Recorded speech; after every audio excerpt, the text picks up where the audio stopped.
में राजनीतिक दलों की चर्चा हो रही हो और भला कांग्रेस पार्टी की चर्चा ना हो, ऐसा नामुमकिन है। कांग्रेस भले ही हाल के दशक में सिमटती जा रही हो, लेकिन दशकों तक देश की सबसे बड़ी पार्टी रही है। नमस्कार, आप देख रहे हैं पंजाब केसरी की खास पेशकश। मैं हूं आपके साथ रिद्धि गौतम। आज बात कांग्रेस की, उस कांग्रेस की जिसकी स्थापना आज से 138 साल पहले साल 1885 में हुई थी। देश की सबसे पुरानी पार्टी भारतीय राष्ट्रीय कांग्रेस का आज स्थापना दिवस है। इस खास मौके पर आज हम आपको कांग्रेस की स्थापना से लेकर अब तक के इतिहास और संघर्ष की पूरी कहानी बताएंगे कि कैसे अंग्रेजों ने इसकी स्थापना की और फिर यही कांग्रेस अंग्रेजी हुकूमत के लिए काल बन गई। पहले आप ये रिपोर्ट देखिए। राजनीतिक दलों की जब भी चर्चा होती है तो सबसे पहले बात उस पार्टी की होती है जिसका जन्म आजादी से पहले हुआ था, जिसकी स्थापना अंग्रेजों ने अपने फायदे के लिए की, लेकिन उसी पार्टी ने अंग्रेजों की हुकूमत हिला दी थी। यहाँ बात हो रही है भारतीय राष्ट्रीय कांग्रेस की, जिसका आज 138वां स्थापना दिवस है। कैसे हुई थी कांग्रेस की स्थापना? कांग्रेस की स्थापना आज से 138 साल पहले 28 दिसंबर 1885 को ए.ओ. ह्यूम ने की थी। एलन ऑक्टेवियन ह्यूम 1857 के गदर के वक्त इटावा के कलेक्टर थे। ह्यूम ने खुद ब्रिटिश सरकार के खिलाफ आवाज उठाई। वो थियोसॉफिकल सोसाइटी के प्रमुख सदस्य भी थे। उन्होंने 1882 में पद से अवकाश लेकर कांग्रेस यूनियन का गठन किया। उन्हीं की अगुवाई में बॉम्बे में पार्टी की पहली बैठक हुई। कांग्रेस के संस्थापकों में ए.ओ. ह्यूम, दादा भाई नरोजी और दिनशा वाचा शामिल थे। व्योमेश चंद्र बनर्जी इसके पहले अध्यक्ष बने। शुरुआती वर्षों में कांग्रेस पार्टी ने ब्रिटिश सरकार के साथ मिलकर भारत की समस्याओं को दूर करने की कोशिश की और इसने प्रांतीय विधायिकाओं में हिस्सा भी लिया। लेकिन 1905 में बंगाल के विभाजन के बाद पार्टी का रुख कड़ा हुआ और अंग्रेजी हुकूमत के खिलाफ आंदोलन शुरू किए।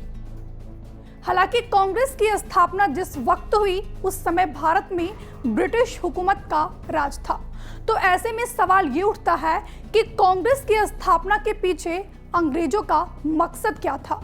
अंग्रेजों ने पहला अध्यक्ष भारतीय क्यों बनाया था? अंग्रेजों ने जिस मकसद से कांग्रेस पार्टी का गठन किया था, उस मकसद में वो कामयाब नहीं हो पाए। दरअसल अंग्रेजी हुकूमत के खिलाफ पहली बड़ी बगावत 1857 में हुई थी। 1857 की वो क्रांति जिसे प्रथम स्वाधीनता संग्राम का दर्जा प्राप्त है। 1857 की क्रांति के बाद अंग्रेज नहीं चाहते थे कि फिर कभी ऐसे हालात बने। इसके लिए काफी सोचने समझने के बाद उन्होंने एक ऐसा मंच बनाना चाहा जहां भारतीय अपने मन की बात रख सके, विचार रख सके और विरोध भी जता सके। इस मंच का उद्देश्य पढ़े लिखे भारतीयों के बीच ब्रिटिश सरकार की पैठ बढ़ाना था और पकड़ मजबूत करनी थी। इसके लिए अंग्रेज अफसर ए.ओ. ह्यूम को चुना गया और इस तरह पार्टी की स्थापना हुई। अंग्रेजों ने की स्थापना, लेकिन अध्यक्ष रहे भारतीय। कांग्रेस पार्टी की स्थापना भले ही एक अंग्रेज अफसर ने की थी, लेकिन इसके पहले अध्यक्ष भारतीय ही थे और आगे भी भारतीय ही रहे। सन 1885 में जब कांग्रेस की स्थापना हुई तो व्योमेश चंद्र बनर्जी को पार्टी का पहला अध्यक्ष बनाया गया, जो कलकत्ता हाईकोर्ट के बैरिस्टर थे। कांग्रेस पार्टी का पहला अधिवेशन पूना में होना था, लेकिन दिक्कत ये भी कि पूना में उस वक्त हैजा फैला हुआ था। लोग लगातार बीमार हो रहे थे। इस कारण पूना की जगह मुंबई में पहला अधिवेशन हुआ। कांग्रेस के पहले सेशन में 72 सदस्य शामिल थे। 20वीं की सदी में शुरुआत में ब्रिटिश सरकार का विरोध बढ़ता जा रहा था। कांग्रेस की मांगे अधिक उग्र हो गई थी, लेकिन साल 1907 में एक ऐसा मोड़ आया जिसकी वजह से कांग्रेस दो धड़ों में बट गई और फिर यहीं से गरम और नरम दल के नेताओं की कहानी शुरू हो गई। कांग्रेस पार्टी का लगातार विस्तार हो रहा था। पार्टी 19वीं सदी में प्रवेश कर चुकी थी, लेकिन साल 1907 में एक ऐसा मोड़ आया जब पार्टी दो धड़ों में बट गई। पहला धड़ा गरम दल और दूसरा धड़ा नरम दल के रूप में सामने आया। गरम दल का नेतृत्व बाल गंगाधर तिलक, लाला लाजपत राय एवं बिपिन चंद्र पाल ने किया, जिन्हें लाल बाल पाल भी कहा जाता है, तो वहीं नरम दल का नेतृत्व गोपाल कृष्ण गोखले, फिरोज शाह मेहता एवं दादा भाई नौरोजी कर रहे थे। गरम दल पूर्ण स्वराज की मांग कर रहा था, परंतु नरम दल ब्रिटिश राज में स्वशासन चाहता था।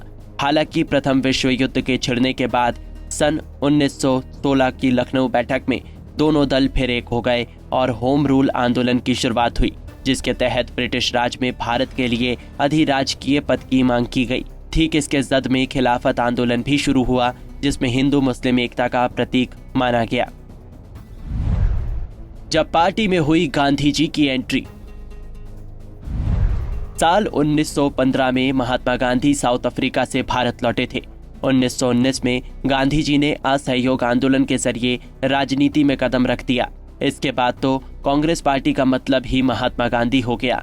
उन्हीं के नेतृत्व में आजादी के लिए कई अहिंसक आंदोलन हुए। अहिंसा के दम पर ही गांधी जी ने ब्रिटिश हुकूमत की नींव हिलाकर रख दी। भारत छोड़ो आंदोलन का असर था कि आखिरकार अंग्रेजों को यहाँ से वापस जाना पड़ा। जलियांवाला बाग हत्याकांड के पश्चात गांधी कांग्रेस के महासचिव बने। उनके मार्गदर्शन में कांग्रेस कुलीन वर्गीय संस्था से बदलकर एक जन समुदाय संस्था बन गई। ये तो रही बात कांग्रेस के इतिहास की। अब बात करते हैं आजादी से पहले और आजादी के बाद कांग्रेस में कितना बदलाव हुआ।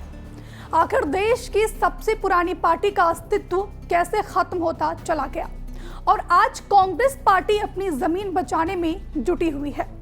आजादी से पहले कांग्रेस की लोकप्रियता का अंदाजा आप इस बात से लगा सकते हैं कि उस समय पार्टी के 1.5 करोड़ से ज्यादा सदस्य थे और 8 करोड़ से ज्यादा समर्थक थे। आजादी के बाद कांग्रेस के नेतृत्व में देश की नई सरकार बनी। आजादी के बाद 1952 में देश के पहले चुनाव में कांग्रेस सत्ता में आई। 1977 तक देश पर केवल कांग्रेस का शासन था। इस साल हुए चुनाव में जनता पार्टी ने कांग्रेस की कुर्सी छीन ली। हालांकि 3 साल के अंदर ही 1980 में कांग्रेस वापस गद्दी पर काबिज हो गई। 1989 में कांग्रेस को फिर हार का सामना करना पड़ा, लेकिन 1991, 2004, 2009 में कांग्रेस ने दूसरी पार्टियों के साथ मिलकर केंद्र की सत्ता हासिल की। बहरहाल पार्टी ने अब तक देश को 6 प्रधानमंत्री दिए हैं। इनमें जवाहरलाल नेहरू, लाल बहादुर शास्त्री, इंदिरा गांधी, राजीव गांधी, पीवी नरसिम्हा राव और मनमोहन सिंह के नाम शामिल हैं। तो ये थी कहानी कांग्रेस के 138 साल पुराने इतिहास और संघर्ष की। आज कांग्रेस अपना अस्तित्व बचाने के लिए राहुल गांधी के नेतृत्व में भारत जोड़ो यात्रा निकाल रही है। फिलहाल ये तो वक्त तय करेगा कि भारत जोड़ो यात्रा से कांग्रेस की जमीन कितनी मजबूत होती है। आज के हमारे इस पेशकश में इतना ही। आप देखते रहिए पंजाब केसरी। नमस्कार। हमसे जुड़े रहने के लिए हमारे YouTube चैनल को सब्सक्राइब करें और नई वीडियो की नोटिफिकेशन के लिए बेल आइकॉन को दबाएं।